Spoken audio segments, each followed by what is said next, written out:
오늘 우리에게 주시는 하나님 말씀은 요한복음 6장 16절에서 21절까지 말씀입니다. 저물매 제자들이 바다에 내려가서 배를 타고 바다를 건너 가버나움으로 가는데 이미 어두웠고 예수는 아직 그들에게 오시지 아니하셨더니 큰 바람이 불어 파도가 일어나더라. 제자들이 노를 저어 10여리쯤 가다가 예수께서 바다 위로 걸어 배에 가까이 오심을 보고 두려워하거늘 이르시되 내니 두려워하지 말라 하신대 이에 기뻐서 배로 영접하니 배는 곧 그들이 가려던 땅에 이르렀더라. 아멘. 우리는 지난주에 요한복음 6장 10절에서 15절까지 말씀을 통해서 예수님이 혼자 산에 가신 이유를 생각해 봤습니다. 사람들은 오병이어의 기적을 행하신 예수님을 붙들어서 임금으로 삼으려고 했습니다. 예수님은 그런 사람들의 말과 행동으로 인해서 흔들리지 않기 위해 하나님의 뜻을 이루는 올바른 신앙인의 모습을 잃지 않기 위해 혼자 하나님 앞으로 가셨습니다. 그렇기 때문에 우리도 하나님의 뜻을 이루는 신앙인, 또 하나님 보시기에 올바른 신앙인이 되기 위해선 사람들과 함께하기만 하는 것이 아니라 하나님과 독대하며 하나님과 1대1로 교제하며 나의 모습을 돌아봐야 한다라는 말씀을 지난주에 함께 나누었습니다. 오늘 우리가 읽은 말씀은 이제 오병이어의 기적 후에 제자들에게 일어난 일을 기록하고 있습니다. 그동안 말씀드린 것처럼 이 오병이어의 기적이라고 하는 것은 이 모든 복음서에 기록되어 있는 말씀입니다. 이 모든 복음서에 동일하게 이 오병이어, 그러니까 떡 5개와 물고기 2마리로 5,000명이 먹었다라는 말씀이 기록되어 있습니다. 그런데 이 복음서, 4개의 복음서에 이 동일한 오병이어의 기적에 대한 말씀이 기록되어 있다 할지라도 차이점도 분명히 있습니다. 예수님과 제자들의 대화나 혹은 이 기적이 일어나게 된 배경, 이런 부분에서는 복음서마다 약간씩의 차이가 좀 있습니다. 그리고 이제 오병이어의 기적이 일어난 장소에 대한 기록도 복음서마다 조금씩 다르게 말씀을 하고 있습니다. 그러다 보니까 이 오병이어의 기적이 일어난 장소에 대한 기록이 이제 다르게 기록되어 있다 보니까 이어지는 오늘 이 바다 위를 건너가는 이 사건에 대해서도 조금씩 이 이야기가 다르게 기록되어 있는 것을 보게 됩니다. 그러니까 지금 출발 지역이 다르다 보니까 어디로 가려고 하는지, 도착지가 어딘지가 조금씩 복음서마다 다르게 기록되어 있는 것입니다. 그렇게 뭔가 조금씩 다른 내용들이 기록되어 있음에도 불구하고 이 복음서마다 표현하는 것이 다르다 할지라도 이것은 전혀 문제가 되지 않습니다. 왜냐하면 가장 핵심적인 내용들, 그러니까 배를 타고 갈릴리 바다로 건너가고 있고 그리고 그 속에서 만나는 어려움들, 그리고 그것이 해결되어지는 과정들 모두가 동일하게 기록되어 있기 때문에 그렇습니다. 마태복음과 마가복음을 보면 예수님은 음식을 거두어드린 후에 제자들을 재촉해서 바다 건너편으로 가게끔 하십니다. 그러니까 자신들을 붙들어서 임금 삼으려고 하는 그 사람들과 멀어지도록 하신 것이죠. 그리고 이제 우리가 지난주에 살펴봤던 것처럼 혼자 기도하러 산에 올라가십니다. 그렇게 이제 예수님 말씀을 따라서 갈릴리 바다로 건너가고 있는 이 제자들은 16절 말씀 보면은 날이 저물매라고 이제 말씀하고 있기 때문에 캄캄한 밤에 지금 바다를 건너가고 있었습니다. 그렇게 이제 캄캄한 밤에 이 요한복음의 기록에 따르면 가버나움이라고 하는 동네를 향해서 가고 있는데 갑자기 큰 바람이 불어서 파도가 치기 시작합니다. 깜깜한 밤에 바다를 건너가고 있는데 바람이 불어서 파도가 치는 상황을 제자들이 만나게 된 것입니다. 여기 성경에 갈릴리 바다라고 언급되어 있는 이 지역은 원래 바다가 아니라 큰 호수였습니다. 원래 호수입니다. 그런데 지리적인 영향으로 인해서 기후변화가 되게 심하고 갑자기 막 큰 바람이 불면서 막 파도가 치기 시작하니까 그 모습이 바다와 같다라고 해서 사람들이 갈릴리 바다라고 부른 거예요.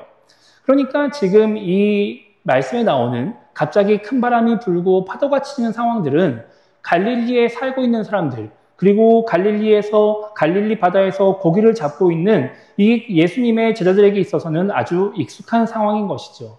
그냥 일상적으로 만나는 그런 상황인 것입니다. 그래서 오늘 말씀을 보면은 제자들은 갑자기 바람이 불고 파도가 치는 상황 속에서 뭔가가 동요하거나 두려워하거나 이러지 않습니다. 그냥 노를 저어서 육지로 가려고 하는 거예요. 아, 항상 일어나는 일이 일어났구나. 그럼 우리가 빨리 노를 저어서 육지로 가면 되겠구나. 이런 생각을 하면서 그냥 나아가고 있는 것이죠. 그렇게 바람이 불고 파도가 쳐서 막 육지로 가려고 노를 젓고 애를 쓰고 있을 때 그때 예수님께서 바다 위로 걸어오십니다. 점점 배에 가까이 오시는 거예요. 예수님이 점점 가까이 오시니까 열심히 노를 젓고 있던 제자들에게 그 예수님의 모습이 눈에 들어오기 시작합니다.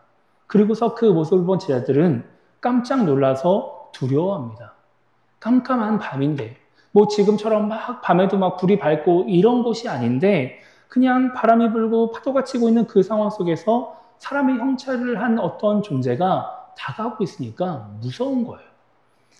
그래서 마태복음과 마가복음에 보면은 제자들이 예수님을 보고 유령인 줄 알고 무서워하면서 소리를 질렀다 이렇게 말씀을 하고 있습니다. 두려워했다라고 하는 것이죠. 그렇게 제자들이 자기를 보면서 두려워하고 소리를 지르고 있으니까 예수님이 오늘 말씀 20절에서 이렇게 말씀을 하십니다.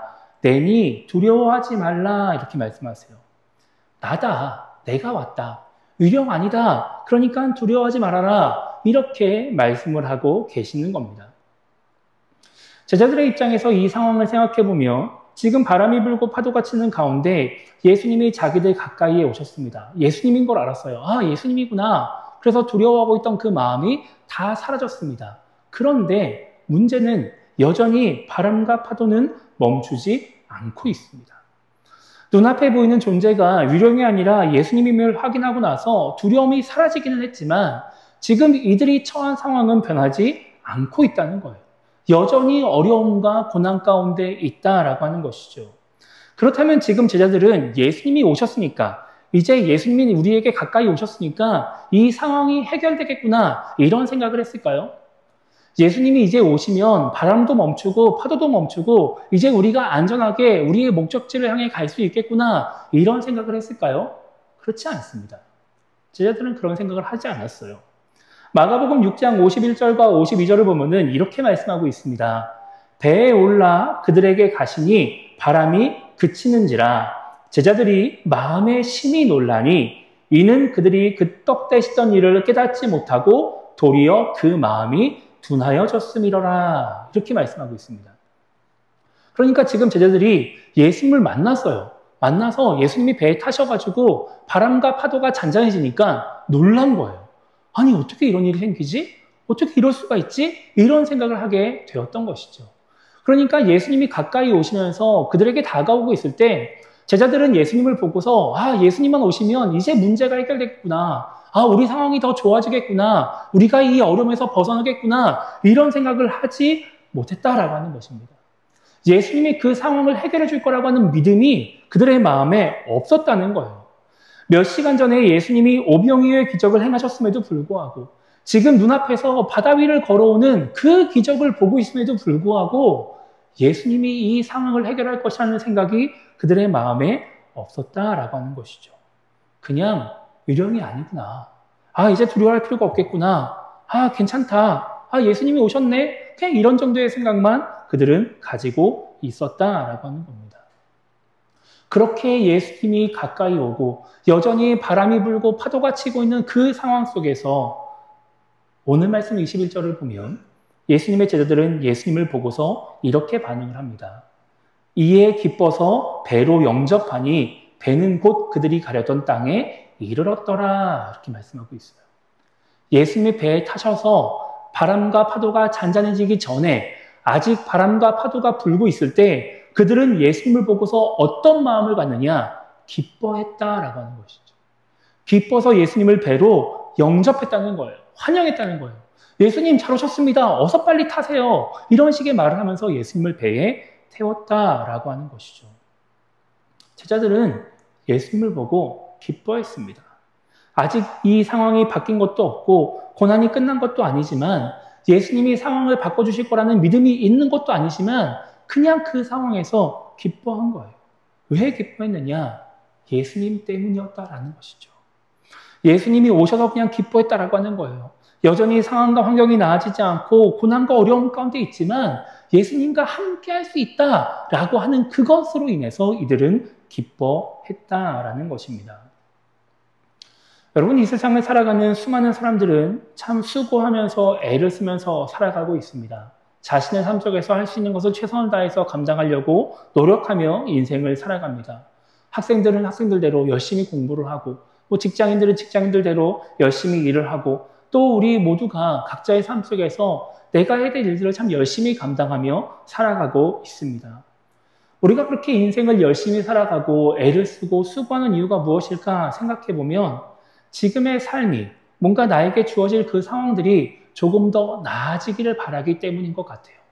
뭔가 공부를 열심히 하면 내 성적이 올라가겠거니, 내가 열심히 일을 하면 내가 더 많은 돈을 벌고 뭔가 승진을 하고 뭔가 내 상황이 조금 더 나아지겠거니, 내가 열심히 운동을 하면 내 건강이 조금이나마 더 좋아지겠거니 라고 하는 기대감을 가지고 그렇게 열심히 수고하며 살아가는 겁니다. 아마도 모든 사람이 그렇게 살아가는 것 같아요. 그 누구도 열심히 내가 애를 쓰고 노력해도 내 삶은 나아지지 않을 거야 이런 생각을 갖지 않을 겁니다. 내 상황이 더 좋아지지 않기를 바라면서 살아가는 사람은 아무도 없는 것입니다. 이것은 예수님을 믿는 우리 신앙인들도 마찬가지입니다. 우리도 지금보다 더 나은 삶을 살아가기를 바랍니다. 우리의 상황이 조금 더 좋은 상황이 되기를 바라요. 그러다 보니까 많은 신앙인들이 지금보다 더 좋은 상황을 바라면서 그 좋은 상황을 만들기 위해서 신앙생활을 하기도 합니다. 뭔가 내가 신앙생활을 열심히 하면 나에게 그 좋은 상황을 만들어줄 돈이나 건강이나 성공 같은 그런 복이 주어질 거라고 기대하면서 신앙생활을 하는 거예요. 그런 것들이 주어지면 뭔가 기뻐하고, 그래서 내 상황이 조금 더 나아지면 하나님이 복을 주셨다라고 말하면서 기뻐하고 즐거워하며 살아가게 되는 것이죠. 그렇게 많은 사람들이 신앙생활을 하는데 문제는 그렇게 더 좋은 상황만을 바라면서 신앙생활을 하는 것이 우리에게 행복을 가져다 주지 못한다라고 하는 겁니다. 우리에게 기쁨을 주지 못한다라고 하는 것이죠. 아니, 기쁨을 주기는 하지만 그 기쁨이 오래가지 않는다라고 하는 거예요. 그렇게 더 좋은 상황으로 인해서 그 복을 누리면 뭔가 우리가 영원히 기쁘고 행복하게 살아갈 것 같지만 막상 우리의 삶은 그렇지 않더라는 것이죠. 여러분 한번 생각해 보세요. 인생을 한번 돌아보면서 내 인생에서 가장 기뻤을 때가 언제일까 한번 생각해 보세요. 아마 모든 사람들의 기억 속에 가장 기뻤던 그 순간들이 있을 것 같습니다. 저희가 휴가 기간 동안에 첫째랑 이렇게 이야기를 하는데 첫째가 저한테 물어봐요. 아빠는 옛날로 돌아갈 수 있다면 언제로 돌아가고 싶어? 제가 뭐라고 그랬냐면은 잘 모르겠어 이렇게 이야기를 했어요. 근데 저희가 아이가 뭐라고 이야기하냐면은 아니 가장 기뻤을 때가 있을 거 아니야. 가장 좋았을 때가 있을 거 아니야. 그때로 돌아가고 싶지 않아? 이렇게 저한테 물어보더라고요. 그러면 우리 인생에는 가장 기뻤던 순간들이 있습니다. 가장 즐거웠던 순간들이 있어요. 제가 이야기를 들어보면 누군가는 처음 직장에 취업했을 때 그때를 가장 기뻤다라고 말하기도 합니다. 누군가는 처음 월급을 받았을 때 이런 식의 이야기를 하기도 하고, 또 어떤 분들은 처음 집을 사가지고 그 집에 이사했을 때가 제일 기뻤다 이런 식의 이야기를 하시는 것도 저는 들어봤습니다. 그런데 그러고 나서 그 뒤에 인생을 생각해보면 그렇게 나는 이 순간이 가장 기뻤어 라고 하는 그 순간에 느낀 기쁨이 얼마나 가든가요? 직장에 처음 취업한 사람이 나 드디어 취업했다고 막 좋아가지고 기뻐하고 있는데 그 직장에서 계속해서 직장 생활하는 동안 그 기쁨이 이어지던가요? 월급을 받고 나서 너무 기뻐가지고 내가 이제 월급을 받고 내가 이제 내 삶이 좀 피는구나 라고 생각하며 기뻐하던 그 사람이 계속해서 월급을 받을 때마다 기뻐하던가요? 집을 사가지고 처음 이사해서 드디어 우리 집이 생겼다고 막 좋아했던 그 사람이 그 집 때문에 평생 기뻐하며 살아갈 수 있느냐라는 것입니다. 그렇지 않습니다. 우리 모두는 분명히 가장 기뻐했던 그 순간이 있지만 그 순간 때문에 평생 기뻐하며 살아가지 않습니다. 또 다른 상황 속에서, 또 다른 어려움 속에서 우리는 그 기쁨과 행복을 잊고 살아갈 때가 훨씬 더 많은 것이죠. 이것은 성경에 나오는 사람들도 마찬가지입니다. 우리가 요즘 이제 새벽에 출애굽기를 살펴보고 있는데 이스라엘 백성들도 똑같은 상황들을 맞이하게 돼요. 출애굽기를 보면은 이스라엘 백성들은 하나님의 은혜로 애굽에서 나와서 가나안 땅에 들어갑니다. 그런데 가나안 땅을 가는 과정에서 광야를 지나가게 돼요. 전쟁을 피하게 하기 위해서 하나님이 일부러 광야길로 인도를 하시는 겁니다. 그런데 그렇게 비록 노예 신분으로 살았지만 어쨌든 안정적인 애굽이라는 나라에서 살다가 갑자기 광야에 나오니까 이스라엘 백성들에게는 뭔가 부족한 것도 많아지고 뭔가 문제도 여러 가지 문제들이 생기기 시작합니다. 그래서 그들은 어려움을 겪게 돼요. 출애굽기 19장 1절을 보면 이스라엘 자손들이 애굽 땅을 떠난 지 3개월이 되던 날에 시내 광야에 도착했다라고 말씀하고 있어요. 그런데 그 지난 3개월 동안 광야길을 걸으면서 그들에게 어떤 문제가 생기냐면 물이 없는 상황이 생기기도 하고 먹고 싶은 것을 먹지 못하는 상황이 생기기도 합니다. 그래서 그들은 모세와 아론을 향해서 원망을 하기도 하고 화를 내기도 하고 하나님을 향해서 불평과 원망의 말을 하기도 합니다. 그렇게 이스라엘 백성들이 문제로 인해서 하나님께 원망하고 불평하고 있을 때 하나님은 어떻게 하시느냐? 그들의 필요를 채워주세요. 물이 없을 때는 물을 주시고 뭔가 고기를 먹고 싶다 할 때 메추라기를 주시고 먹을 것이 없다고 말할 때 만나를 주시면서 그들의 필요를 채워주시는 겁니다. 그런데 그렇게 필요한 것이 채워짐에도 불구하고 얼마 못 가서 또다시 물이 없는 상황이 발생하니까 그들은 어떻게 하느냐? 다시 화를 내고 하나님께 불평과 원망을 합니다. 그런 일이 시내 광야에 도착하는 3개월 동안 3번이 일어나요. 3번. 심지어 마지막에 물이 없을 때에는 하나님이 주신 만나를 먹으면서도 물이 없다고 하나님을 원망해요. 그러니까 이 모습이 이상한 것이죠. 뭔가 지금 나에게 문제가 있어서 하나님이 그 문제를 해결해 주셨을 때에는 뭔가 그 상황, 해결된 상황으로 인하여서 더 좋은 상황으로 인하여서 만족하고 기뻐하고 즐거워하면서 평안하게 살았는데 또 다른 문제가 발생하니까 그 기쁨이 사라지더라는 것입니다. 그들에게 있어서 물이 없다가 물이 생기는 그 놀라운 기적의 기쁨도 고작 한 달 정도. 뭔가 메추라기를 먹고 만나를 먹고 야 하나님의 능력이 놀랍다라고 말하면서도 그 은혜가 고작 한 달 정도. 또 다시 물이 주어져가지고 마실 물이 생겨서 기뻐했음에도 불구하고 그 은혜는 고작 한 달 정도밖에 가지 못했다라고 하는 것이죠. 광야에서 하나님의 능력을 경험하는 그 놀라운 기적도 그 기적으로 인한 기쁨도 고작 한 달밖에 가지 않은 것입니다. 우리가 잘 아는 말씀 중에 데살로니가 5장 16절부터 18절까지 말씀이 있습니다. 여기는 이렇게 말씀하고 있어요. 항상 기뻐하라, 쉬지 말고 기도하라, 범사에 감사하라. 이것이 그리스도 예수 안에서 너희를 향하신 하나님의 뜻이니라. 이렇게 말씀하고 있습니다.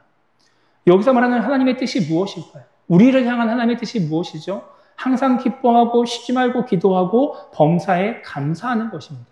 우리가 뭔가 교회에서 엄청난 일을 하고 막 세상에서 어마어마한 일을 이뤄가지고 하나님께 영광 올려드리고 막 이런 것만이 하나님의 뜻이 아니라 우리 삶 속에서 항상 기뻐하고 쉬지 말고 기도하고 범사에 감사하는 것이 하나님의 뜻이다라고 하는 거예요.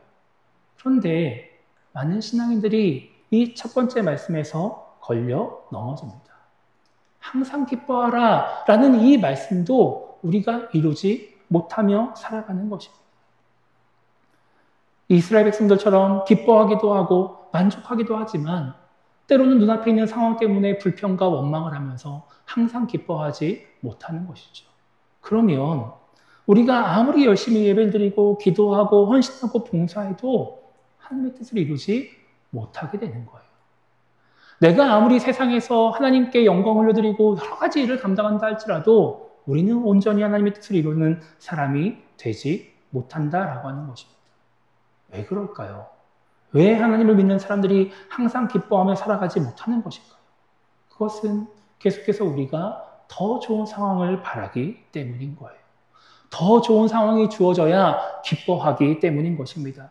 그래서 더 좋은 상황을 위해서 신앙생활을 하기 때문인 거예요. 그 상황들을 바라고 더 나아지기를 바라면서 신앙생활을 하다 보면 실제로 그런 은혜가 주어지기도 하고 그것 때문에 기뻐하기도 하지만 그 잠깐의 기쁨을 누리는 것으로 끝나버리는 것이고 결국 항상 기뻐하라는 하나님 말씀을 이루지 못하는 신앙인이 되는 것입니다. 그래서 우리가 하나님의 뜻대로 하나님의 뜻을 따라 항상 기뻐하는 신앙인이 되려면 오늘 예수님의 제자들처럼 상황이 아니라 예수님 때문에 기뻐해야 되는 것입니다. 내가 원하는 복이 주어지지 않는다 하더라도, 그래서 내가 원하는 대로 내 상황이 조금 더 나아지지 않는다 하더라도, 당장의 고난과 어려움이 사라지지 않는다 하더라도 예수님이 함께 하시는 것으로 인해 기뻐해야 우리는 항상 기뻐하는 신앙인이 될 수 있는 것입니다. 예수님을 믿어도 상황이 달라지지 않을 수 있어요. 우리의 삶이 달라지지 않을 수 있습니다. 내가 열심히 예배를 드리고 기도해도 내가 원하는 복이 주어지지 않을 수 있습니다. 그래도 예수님은 여전히 우리와 함께 하십니다. 예수님은 여전히 우리를 사랑하시는 거예요. 그것이 우리에게 주어진 은혜이고 복임을 잊지 말아야 하는 것입니다. 요한복음이 이것을 알려주고 싶어요. 요한이 지금 이거를 알려주고 싶어요. 그래서 똑같은 예수님이 바다 위로 걸어오시는 기적이 성경에 기록되어 있음에도 불구하고 마가복음과 마태복음은 예수님이 배에 타시면서 상황이 좋아지고 문제가 해결되는 그 상황을 기록하지만 요한복음은 그 상황을 기록하지 않습니다. 그저 기뻐하는 제자들의 모습, 그리고 그저 그냥 안전하게 도착했다라는 내용만 기록하고 있을 뿐인 것입니다. 우리가 제자들과 같이 되기를 바라니까, 상황과 환경이 아니라 예수님 때문에 기뻐하기를 바라니까 그것만 말씀하고 있는 것입니다. 우리가 종종 부르는 찬송가 438장의 3절에 보면은 이런 가사가 있습니다. 높은 산이 거친 들이 초막이나 궁궐이나 내 주 예수 모신 곳이 그 어디나 하늘나라. 할렐루야 찬양하세 내 모든 죄 사함받고 주 예수와 동행하니 그 어디나 하늘나라. 저는 이 찬양의 가사가 우리 모두의 고백이 되기를 바랍니다. 그래서 어떤 상황과 환경에 있든지 예수님과 함께함으로 인해 기뻐하는 성도, 정말 항상 기뻐하라는 하나님의 뜻을 이루어가는 우리 모두가 되기를 주님의 이름으로 축복합니다.